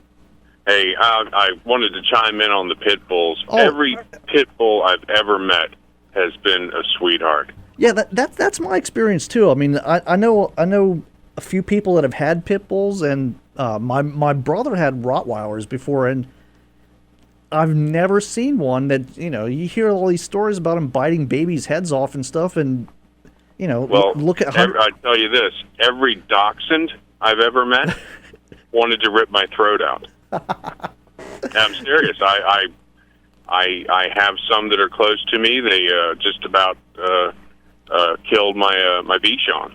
Wow. Now, I've had that... pull them through the fence. I've had that experience with Chihuahuas. Chihuahuas, too. I've been attacked by... I'm a big guy. Maybe that's it. I've been attacked by a Chihuahua before. I've been attacked by the dachshunds. I don't know. Yeah. But pit bulls, they're sweethearts. Yeah. I mean, I still have a little mark on my nose where a Chihuahua bit me in the nose when I was a little kid. So, yeah, so I can identify with you there. All right. Thank you for the call. And yeah, great calls. I mean, I knew there were some people out there that would have some good things to say about the pit bulls. I just thought it was interesting that they were the babysitter dog. I mean, who knew? Let's take a little break here, pay some bills, catch the AccuWeather forecast, see if there is any rain.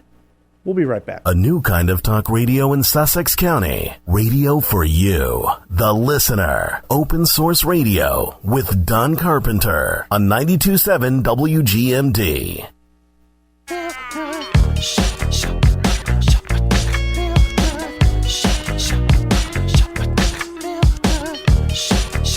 92.7 WGMD, the talk of Delmarva. Okay, before the break, I was going to get into this story about how to handle house guests. I'll just kind of go over everything kind of quickly here, give you a chance to call in maybe with a couple horror stories about house guests. I figure everybody's had a bad guest at one time. Create some extra... First tip is create some extra privacy. If you have a guest room, having house guests is obviously that much easier. But not everybody has the extra space, and hosting out-of-towners can be especially challenging if you live in a small apartment. They advocate putting up a screen to allow for privacy in spaces that might otherwise not be so private. Not only does a screen create more of a private area for guests, but it also increases privacy for you. The next tip is save the samples. All the little samples of the little hotels. You can have saved the the little slippers and the soap and the shower caps and all that stuff from the hotels when you travel. And you set up the guest area with fluffy towels arranged around the hotel soaps. And, makes a nice little impression for your guests. Get some snacks.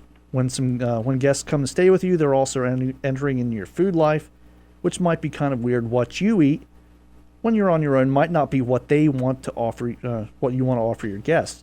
So, kind of find out what they like before they come. Just say, hey, what kind of potato chips do you like?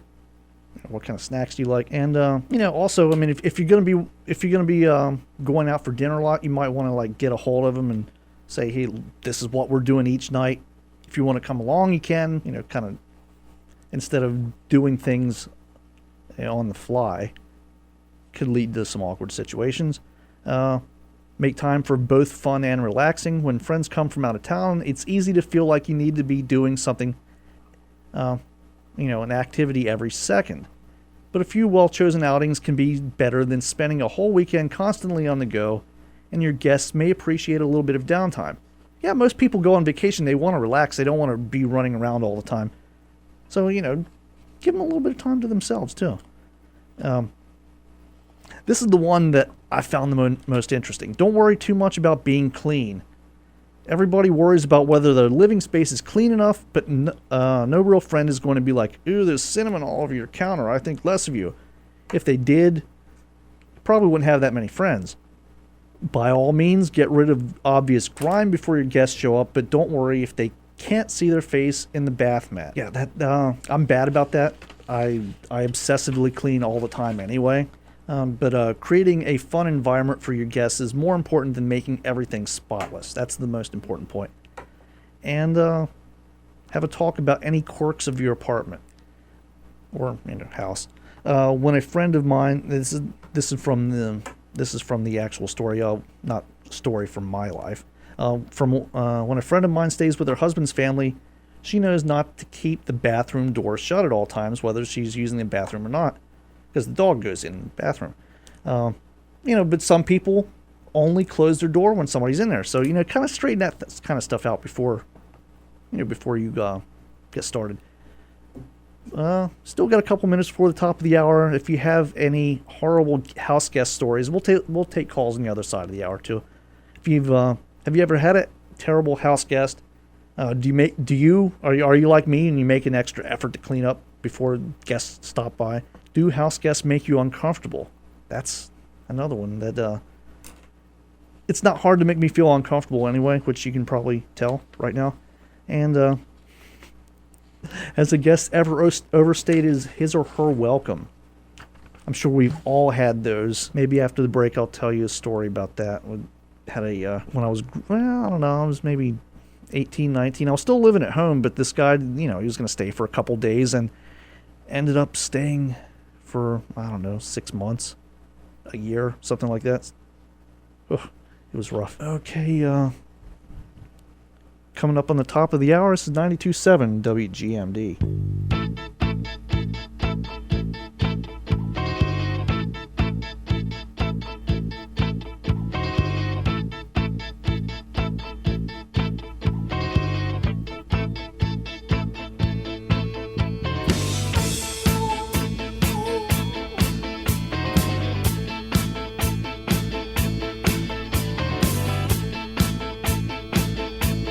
You're listening to Open Source Radio with Don Carpenter on 92.7 WGMD. Live from the nation's summer capital. Broadcasting from Cape May to Denton and from Milford to Ocean City or worldwide online. You're listening to Open Source Radio with Don Carpenter on 92.7 WGMD. 92.7 WGMD, the talk of Delmarva. This is Don Carpenter. I want to thank you for joining me this afternoon. For some reason or another, you sound a little taller on radio. Yeah. I do sound taller on radio. I'm just a little guy. Want to thank you for joining me. We're going to move on from the house guest story. If you do have any horrible house guest stories to share, you can always call us 945-9292, 1-800-518-9292, pound 927. The way things work here, I'll just move on, and if you want to go back to an old topic, feel free to. Kind of free form here on Saturdays. It's a more relaxed atmosphere. I'm going to move on to another story that kind of took me by surprise this week. What do you think the most photographed landmark in New York City would be? You think Times Square, you think the Empire State Building, the Chrysler Building, Rockefeller Center. Not quite. Times Square and Rockefeller Center often top the must-see list for New York City-bound tourists. But the Apple Store on Fifth Avenue, with an entrance inspired by the glass pyramid outside the Louvre in Paris, is surprisingly the #1 most photographed attraction in Manhattan. Yeah, the Apple Store. Researcher Eric Fisher mapped and analyzed millions of photos on Flickr that were taken throughout the city and looked at their geotagged information, such as time and date they were shot, to determine patterns of interest. Although the sleek glass exterior of the Fifth Avenue Apple Store gets the most pictures, Rockefeller Center, Columbus Circle, and Times Square were also on the list. Fisher also looked at popular Apple stores in various other cities such as Chicago, but the retailer didn't rank up as high as on the photo attraction list as the New York flagship's location. So you ask, how does this matter to me? I'm on Delmarva Peninsula. Well, what do you think the most photographed attraction here is? And, I don't know an answer to this. I've only lived here for about a year. So, I've seen the beaches. But, is really taking a picture of a beach a single attraction. I mean, there has to be something in this area that is the thing that people take pictures of when they come here on vacation. I mean, there's a lot of people here on vacation this weekend. What are you taking pictures of? I mean, what around here is picture worthy? I mean, are you taking pictures of the outlets? I mean, that's what's going on here. I mean, I've seen this Apple store, and it is nice. It's a really nice store, and it's, you know, I mean, it's very artistic, and it's, you know, they spent a ton of money on hundreds of millions they spent on this store, and it's really, I mean, it is nice, but I mean, is it really the most photogenic thing in New York City? Of everything in New York City, the Empire State Building is not even on one of the top 4. Columbus Circle was even higher. But I mean, what is it on the Delmarva Peninsula that is the thing to take a picture of? 1-800-518-9292 outside of Delaware, 945-9292, or pound 927. That's a free call on Verizon Wireless, courtesy of Verizon and Atlantic Cellular, your authorized Verizon dealer. I mean, are people going down to the Cape May ferry and just taking a picture of the boats? I mean, I know I went through a phase where I would take pictures of ships and boats all the time, but that's another story. I probably have 100 pictures of the SS United States up in Philly. Every time I'd pass it, I'd take a picture. But I've never taken a picture of the ferry. I mean, what is it? What's the number one attraction around here? I guess it would be the beaches or the boardwalks. I mean, maybe the Ocean City Boardwalk, the Rehoboth Boardwalk, maybe to a lesser extent, maybe downtown Rehoboth. I mean, it's definitely picturesque. What do you say? 945-9292, 1-800-518-9292, pound 927. And we'll leave that one open, and we'll move on to the next story. This is 5 companies that put themselves out of business, and I'll kind of give you a personal connection to this at some point during the story. But my question for you on this one is, what companies do you miss? I mean, companies that are out of business now, that went out of business, what companies do you miss? Number 1 on this list is Atari. And this is from, let's see, Canoe Network. That's a Canadian news source of some sort. Number 1 on their list is Atari. Atari was the forerunner of the video game market through the 1970s and early 80s. The company was known for its large selection of games, which could be found in video arcades worldwide, later followed by a video game console that allowed its fans to enjoy the gaming experience at home. Of course, anybody over the age of maybe 30 or 35 had an Atari at one time. So you remember Atari. I mean, and they stuck around for a few years. I mean, they were around into the 90s, but you know, they basically got run out of business by Nintendo. But they had a bunch of video game flops. Nintendo offered Atari the opportunity to sell its product in North America under the Atari name. And Atari said, nah, we don't think you're going to succeed on your own, Nintendo.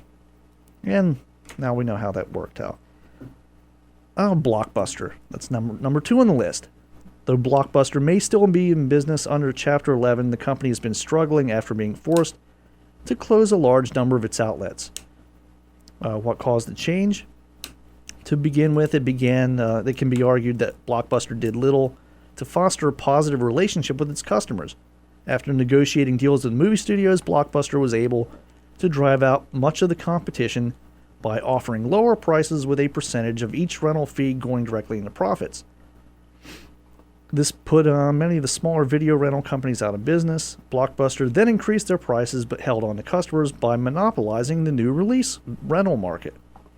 And of course, now you have Netflix, you have on demand on your cable. Really have no need for Blockbuster anymore. So Blockbuster, while technically still in business, might as well not be. Next on the list, we have AOL. Oh boy. AOL started out in the 1980s, and as the company grew, it became quite popular with web surfing newbies as they provided users with a simple and straightforward method for using the internet. AOL continued to grow and merged with Time Warner in 2000 in an attempt to become a media superpower. However, as computer users became more tech-savvy, more of AOL's customers left for other internet providers, no longer feeling the need for AOL's simplistic and streamlined product. Simplistic? I mean, it was bulky and slowed your computer down. Consumers had the same concern for the limitations that AOL placed on users and the fact that AOL charged for the use of screen names, email, and software, which many other providers offered for free. So we know what happened with AOL. Next is Converse. Converse is still around, but they're owned by Nike. They filed for bankruptcy, and in 2003, Nike purchased the brand. So Converse is the number 4 on the list. And number 5 is a big one, Chi-Chi's. Of course, everybody remembers Chi-Chi's. And this is actually one of the ones that I actually miss. I mean, it's not real Mexican food, but it was good enough. Especially where I grew up in Pennsylvania, there was no good Mexican food.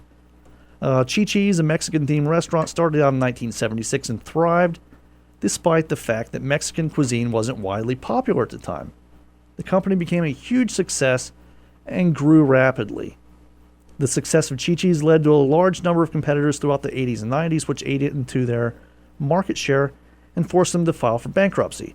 In 2003, shortly afterward, the company's final death blow came with a massive hepatitis outbreak linked to a Chi-Chi's in Pennsylvania. And 650 cases later, they were out of business. Let's go to the phones. Caller, you're on the air. Yes, I was curious about your interest in the SS United States. Oh, yes. I came back on that ship in January of 1968. Ah, well, I'm not old enough to remember when she was still around. As long as I can remember, she's been sitting in Philadelphia, unfortunately. Mm-hmm. But yeah, I'm actually sort of involved in the restoration efforts. I mean, oh, great. So that's a whole other story. I mean, actually, now that you mention it, it gives me an excuse to talk about it. So I've always been interested in old ocean liners, and at one point I even belonged to the Steamship Historical Society. I used to go up to New York Harbor, and when the older ships that were converted into cruise ships were brought in, the Norway and other ships like that. I'd go up and take tours, and it's just something I've always had an interest in. And the United States is kind of a sad story because it was the greatest ship ever built. It was the fastest. It was the fastest. It was the lightest. It was the pinnacle of what American ingenuity could do, and now it's just sitting rusting away. It's really, it's kind of sad. Yeah. Have you been on it? No. I've never had a chance to actually go on board. They do allow some, some people to go on board, but for the most part, it's locked up now. So it's, everything's been stripped out of the interior. The engines are still there. Technically, they could probably get it running again, but it'd probably cost $500 million to get it running again. Yeah, I'm sure. The plan for it right now is, the last I heard, they were trying to get it so they could build a casino near it, and then use the ship as a hotel like the Queen Mary. That'd be nice. Yeah, they're trying to get it done in Philly so they don't have to move it, but you know how Pennsylvania is with the casinos. They're kind of like we are. They're not too happy about too many of them. So hopefully she ends up somewhere so that people can actually learn about the history of the ship. That's what I hope. It was a wonderful ship.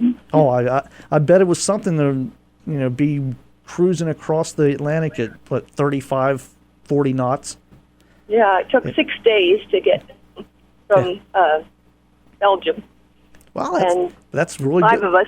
We had our dog in a kennel on board ship, and they had movies and a swimming pool and wonderful food. And it was a great time. The travel's not like that anymore. Nowadays, you're just loaded onto an airplane like cattle, and you're flown there. And luckily, it only takes a few hours because it's unpleasant. So, yeah.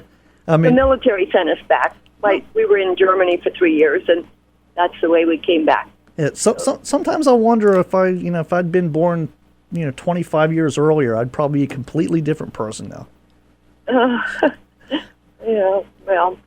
That's good that you're interested in it. I'd like to see it restored. Oh, well, I would too. Actually, if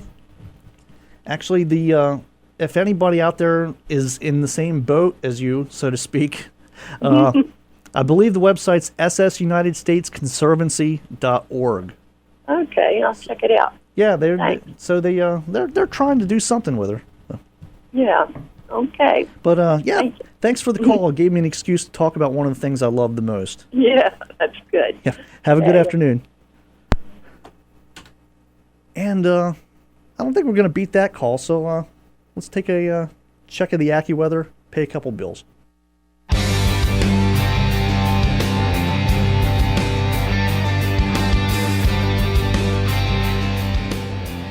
92.7 WGMD, the talk of Delmarva. Let's go right back to the phones. Caller, you're on the air. Yeah, here is your evening cruise ship trivia.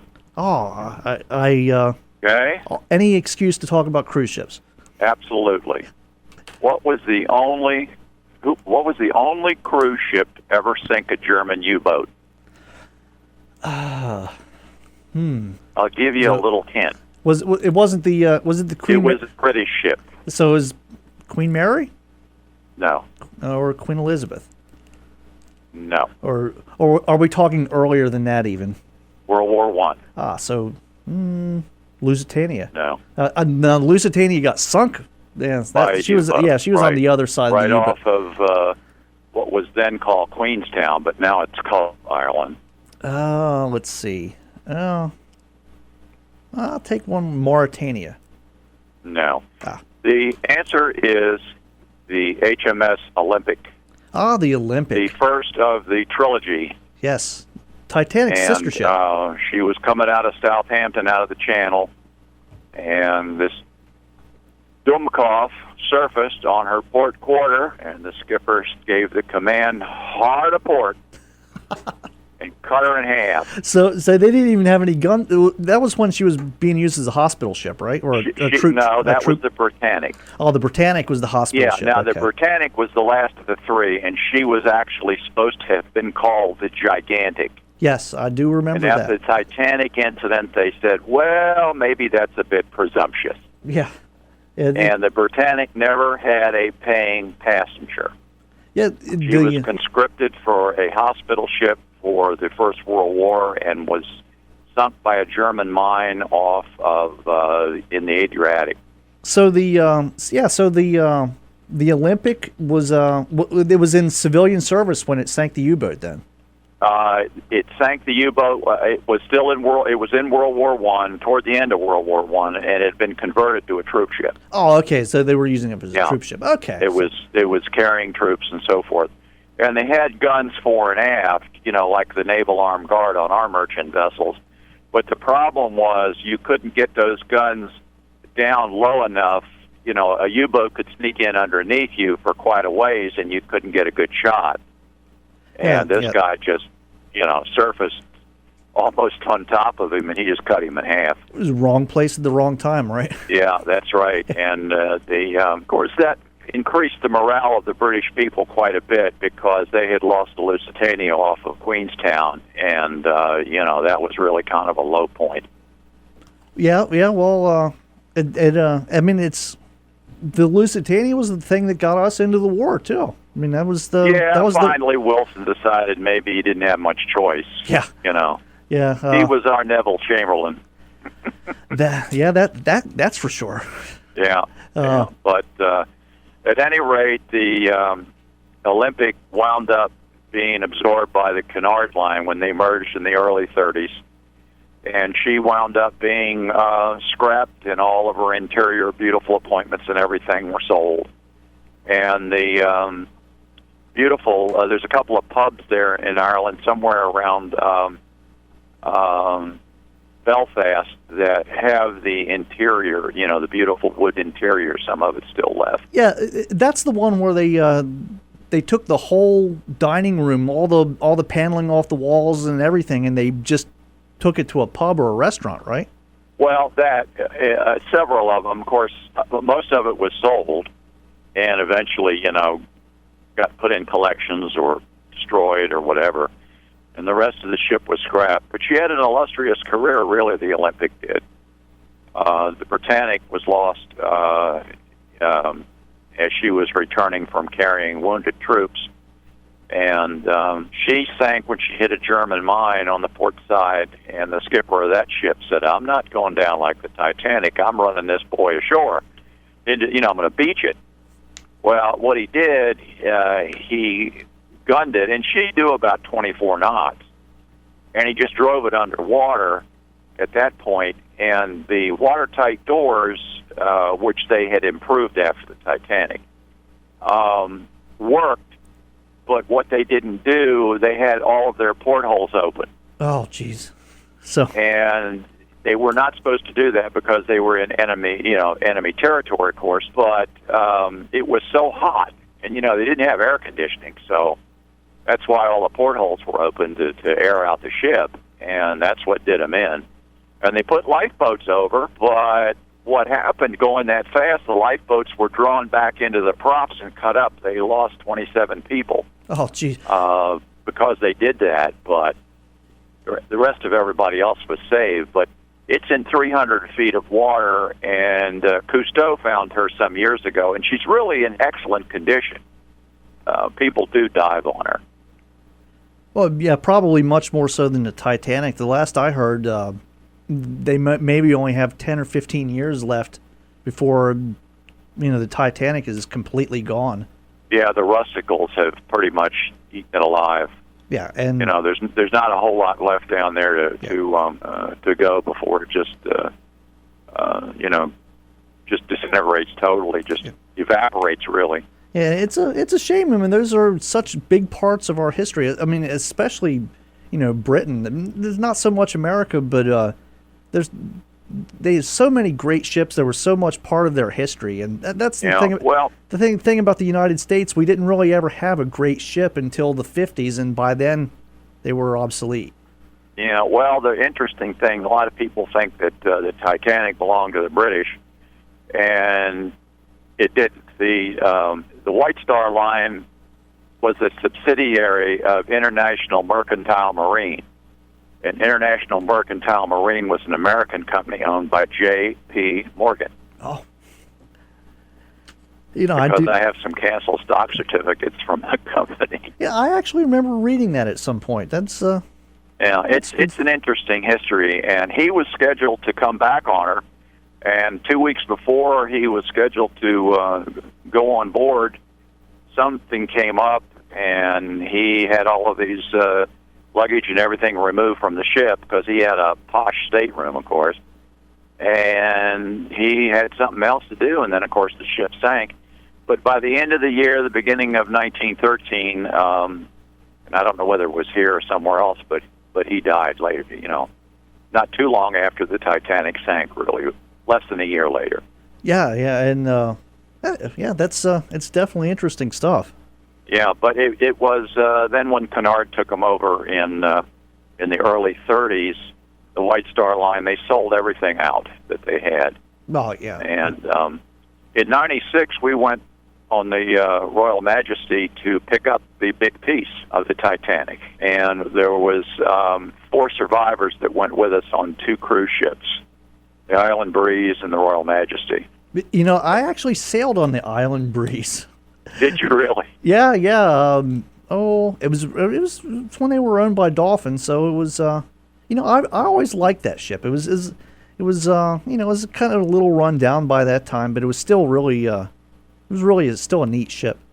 Well, we went out there to pick up the piece, and of course, it had never been tried before, and we had marine architects from Harlan and Wolff on there, and it was interesting because they brought the plans for the Titanic, and those were quite detailed and, were never a mystery to anybody.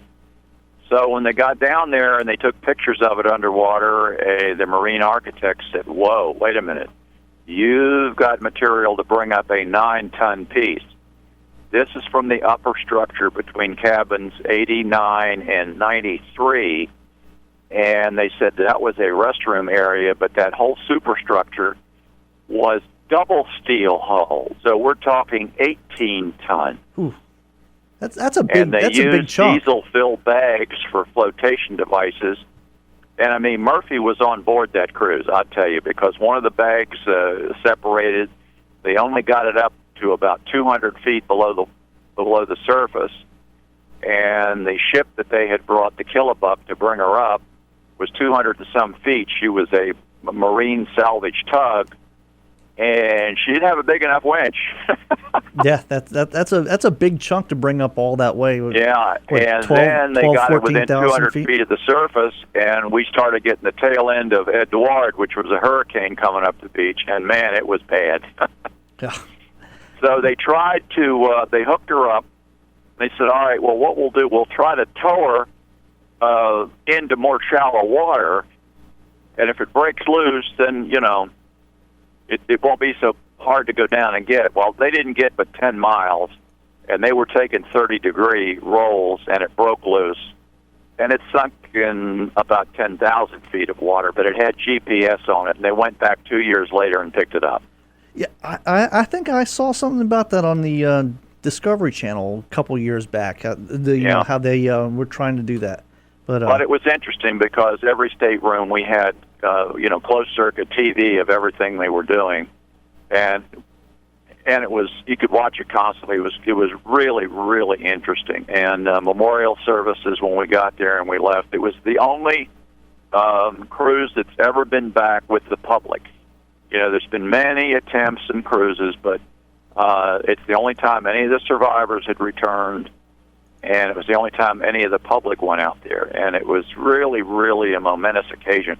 When we got there, we had ministers of, you know, every faith you can think of, and we had a memorial service with bagpipers and the whole bit. And I'll tell you, there was not a dry eye on that ship.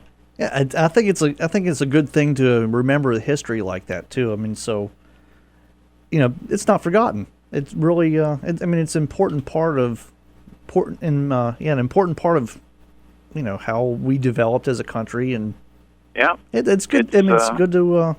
It's good something we're losing, sadly, because they don't teach it in school anymore. Yeah, and they definitely don't make ships like that anymore either. So no, yep. Well, everybody said that it had bad steel.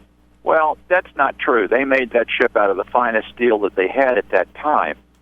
The thing that they didn't reckon on was the water was 28 degrees that night, and metal tends to get brittle, and there was never a 300-foot gash down the side, or it would have gone down like a rock. That ship hit that iceberg at 11:40, and it went down at 2:20. So that stayed afloat quite a while. What it did, it popped the rivets on the starboard side, and there was a total of 12 square feet of entrance locations where the water came in, and it would have been much better had the Titanic hit that iceberg dead on. Yeah, that's what I've always heard. Just they could have stayed afloat, and everybody could have been saved. Yeah, but the watertight, unsinkable decks and all that was a fallacy, and it was a mistake in the marine architecture of that ship, because what would happen, it would stay afloat with any 5 compartments flooded. But the problem was, every time a compartment was flooded, 18 inches from the top, the bulkheads would empty over into the next compartment. Yeah, and it was like an ice cube tray. Yeah, they only went up, I think, 4 or 5 decks, I think? Yeah, and what happened, after she sank, the Olympic was scheduled to go out, and she did, and everybody went on strike, and they didn't get past the Scillies, and they had to turn around and take her back to Belfast, and she was in Belfast being refitted for about 6 or 8 months, and they corrected that. And they put additional lifeboats on there. Originally, the Titanic was scheduled to have 64 lifeboats, and then they cut it to 32, and then they cut it to 16. Nothing but greed in order to get those high-priced staterooms on the top decks. Oh, yeah. Yeah, well, I mean... And 4 collapsibles, one of which they never got to work. Yeah, well, I mean, it definitely were a lot of lessons that were learned that day, but... Absolutely. Well, anyway... Yeah, well, have a great evening. Yeah, I want to thank you for the call. Got to do the marine weather and everything, but it's fascinating stuff. I could talk about that stuff all night, so I do appreciate the call. All right, sir. Bye-bye. Thank you. And with that, we'll take another short break. We'll be right back.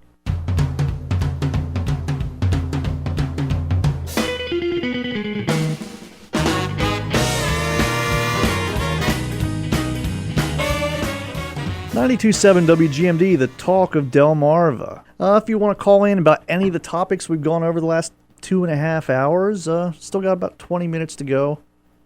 Then we got Free Talk Live coming up at 7, from 7 to 10. And then after that, I believe Coast to Coast is on. After that, let's go right back to the phones. Hello, you're on the air. Yeah, in reference to the Titanic. Yes. That guy that you were talking to, I don't know anything about him. I just kind of turned on the radio and heard the last bit. Yeah. But the thing with the Titanic, it was a very fast ship. And I think that if the captain would have put the boat in reverse, the boat would run almost as fast in reverse as it would forward. And if he'd have just headed for New York or the nearest port, whichever that was, in reverse as fast as he could go, the water would have never went above those walls. Well, see, the thing that happens when you go a high speed in a big ship, and I forget what the term is, but what happens is when you gun it, the ship sinks into the water, and the damage to the Titanic was already below the waterline. It was. I understand that, but you can take a boat, and put a hole in the back of it, and like a regular power boat. Yeah. As long as you're running and with any speed, it's going to stay. What I'm saying is the water would have gone out that hole instead of going in that hole. Yeah, I think I get what you're trying to say. I'm not an expert on ships. It just sat still once it hit the iceberg and sunk. Yeah, I mean... and like I said, if it had been going in reverse, it would have been self-bailing, so to speak. Yeah. And, the guy that was talking, if he thinks that's wrong or right, he can call back. I'd like to hear his response. Yeah, well, I mean, for all the years that I've been interested in this, the thing that they say would have saved the ship the best is what he said, ramming the iceberg head on. They wouldn't have been able to move, but they could have at least stayed afloat until help got there. And and another thing that they did when the iceberg was sighted, they I believe they put the engines in reverse, and that kind of killed the maneuverability of the ship. Because what happens is when you're going forward and then you put it in reverse. And rudders don't work unless you're moving fast. Yeah, and if they'd have just pulled full rudder and kept the throttle on it, they'd have been better off. Yeah. Well, I guess it's one of those things with hindsight being 20/20, right? Oh yeah, that's what we're dealing with here is hindsight, and that's why I've always been wanting to ask a marine engineer, architect, what his theory was that if the boat had been, supposedly they were trying to set like a speed record or something. They were going too fast because for some reason, it's my understanding that the people that were supposed to be on watch were watching for icebergs, were supposed to have binoculars, but they didn't have any. Well, see, there were a lot of things that went on. I mean, they were going too fast for being in an iceberg field. Right. They were trying to break the speed record, which is, was a common thing back then. And the other thing that was a problem was that the sea was really calm that night, so there were no breaking waves at the bottom of the bergs. Right. So even if they had binoculars, and if I remember right, I think you're right. The watchman on duty at the time didn't have binoculars, but even if he had them, it would have been really hard to see the icebergs because there were no waves breaking at the bottom of them. Well, yeah, but you can still see better with binoculars than you can the naked eye. Oh yeah. I mean, it would have, and like I said, if they'd have just turned the right direction and kept the propellers turning forward, like you say, they would have maneuvered maybe around it.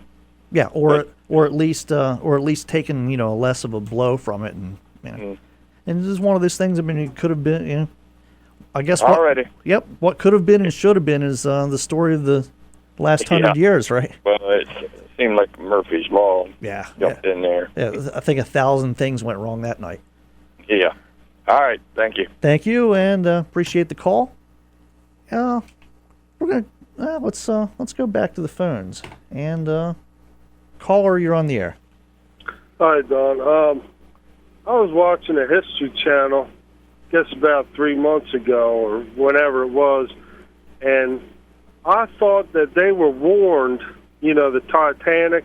I thought they were advised that there was a big break-off of the iceberg. Oh, and yeah. they just dismissed it. Yeah, they I might have lost the caller. You still there? Yeah, it looks like we lost the caller, but yeah, they definitely were warned. One of the other ships that went through earlier did send a cable or a wire back that there were icebergs in the area, and they knew it. I mean, they were looking out for it, but they were also under orders to go as fast as they possibly could, and it ended up in tragedy. It's we're coming up on the 100th anniversary of that next year, so it's definitely one of the things that kind of shaped us. And with that, we're going to take we're going to take our last break. We'll be back to wrap the show up right after this. A new kind of talk radio in Sussex County. Radio for you, the listener. Open source radio with Don Carpenter on 92.7 WGMD.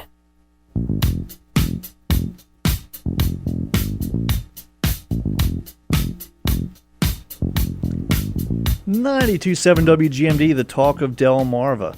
It's kind of funny how just topics just change on live radio. That's probably the most fun part of it. Where I wasn't even talking about it and ended up talking for a half an hour about old ocean liners, which is something that's always been kind of an interest of mine. So I'm always welcoming the excuse to talk about it. We're going to go, got one more story for you, and take your calls on it, 945-9292, 1-800-518-9292 outside of Delaware, pound 927 on Verizon Wireless. That's courtesy of Verizon, and Atlantic Cellular, your authorized Verizon Wireless dealer.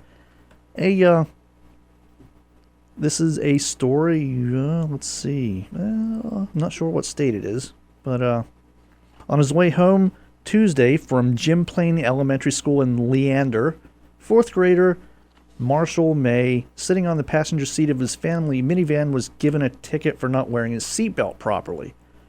Problem is, Texas law says a person must be 15 years old to commit such an offense. If a child isn't properly secured by a seatbelt, the adult in the car would be at fault, according to the law. But Marshall's aunt, Ashley Arredondo, 19, who was driving, didn't receive the ticket. I was really scared, I can tell you that, Marshall said on Thursday. I don't know what to do. Meaning the policeman, made me sign my signature, but I don't have a signature because I'm 10 years old. Instead, Marshall printed his full name. That's a signature. By Thursday, this story landed on Austin Talk Radio, and reporters began asking questions. Interim Leander City Manager Robert Powers said Thursday that Marshall should not have been ticketed. I think it was just a mistake, Powers said. It wasn't anything egregious or malicious. Police department has taken procedural steps with the city's municipal court that will likely lead to the ticket's dismissal, Powers said. It will be up to the court to dismiss the ticket. I don't know if they requested it be dismissed or if they requested that it be taken into consideration, but that's certainly the intent. Marshall was in the passenger seat when he decided to stick his head out the window for some air. As he stretched, the seatbelt slipped up towards his neck and shoulder area. That's when the police officer pulled over the minivan, driven by Arredondo. After a brief discussion, the officer ticketed Marshall. He said, "You're wearing your seatbelt incorrectly. Sorry, but click it or ticket." Police said the boy wasn't properly wearing the belt because it wasn't covering the top of his chest, said Marshall's stepmother, Christy May. "I thought it was a joke until I saw the actual ticket," said Marshall's father. "I didn't think there was any gravity to it whatsoever." And so, I don't know, what do you think of it? Do you think this kid should have been given a ticket? I mean, obviously the law says he shouldn't be. You got to be 15. So, I mean, technically, they can give them all the tickets they want. I mean, nothing's going to stick. So why would they even bother trying? I mean, I don't know. Maybe the officer is trying to teach this kid a lesson. I'm not sure if that's the way you want to teach a lesson like this. And I mean, do you agree with the seatbelt law? The whole idea of seatbelt laws. I mean, I don't know. I mean, it's kind of sticky because I mean, you understand the pluses of it, but then again, it just ends up being another revenue generating thing, if you ask me. But let's go to the phones. Caller, you're on the air. Hey, Don, I'm from New Jersey, so I'm a smart ass. I think we should go back to talking about ocean liners. Well,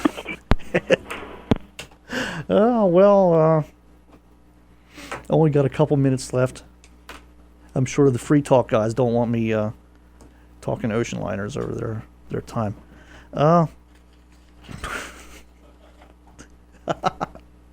Yeah, get your Fran out there laughing now. Yeah, it just completely threw me off track. Yeah, well. Yeah, the show's sinking like the Titanic as we speak. Well, what do you think about this kid? I mean, it's gotten to the point where they're even doing checkpoints now to see if you're wearing your seatbelt. They'll set up right in the middle of a major road, and they make everybody slow down to 5 miles an hour. Cause all kinds of backups during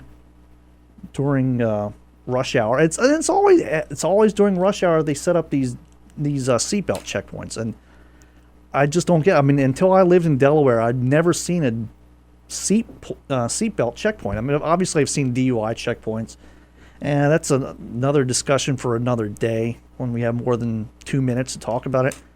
But I don't know. I mean, somebody call and tell me I'm crazy, but I just don't think these seatbelt laws are necessary. 945-9292, 1-800-518-9292, pound 927.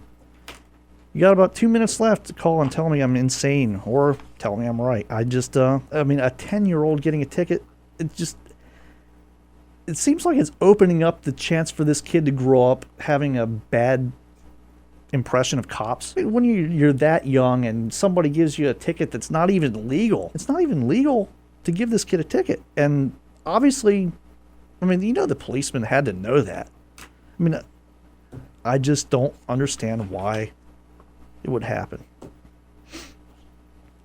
And on that note, I'm going to bid you adieu. As I said, Free Talk Live is coming up next. Stay tuned. I'm sure they, who knows, maybe they're talking about the seatbelt thing tonight. We'll take one more call. One more call before the end of the show. I must have missed something. Why did the 10-year-old get a ticket? Why didn't the driver get the ticket? The law says the driver gets the ticket, and for some reason the kid got a ticket. I mean, there's no way it's legal, but they did it anyway. And that's what I'm trying to figure out. I'm hoping somebody would have an explanation, but I don't think there is one, to tell you the truth.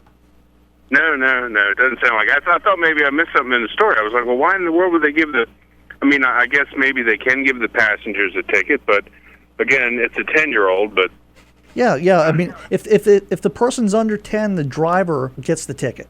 And is it a big 10-year-old? I mean, maybe he was. Maybe he's a big kid. A shaving 10-year-old, maybe. I don't know. He had a little 5 o'clock shadow going on. Who knows? It's one of those questions I guess we'll never know the answer to.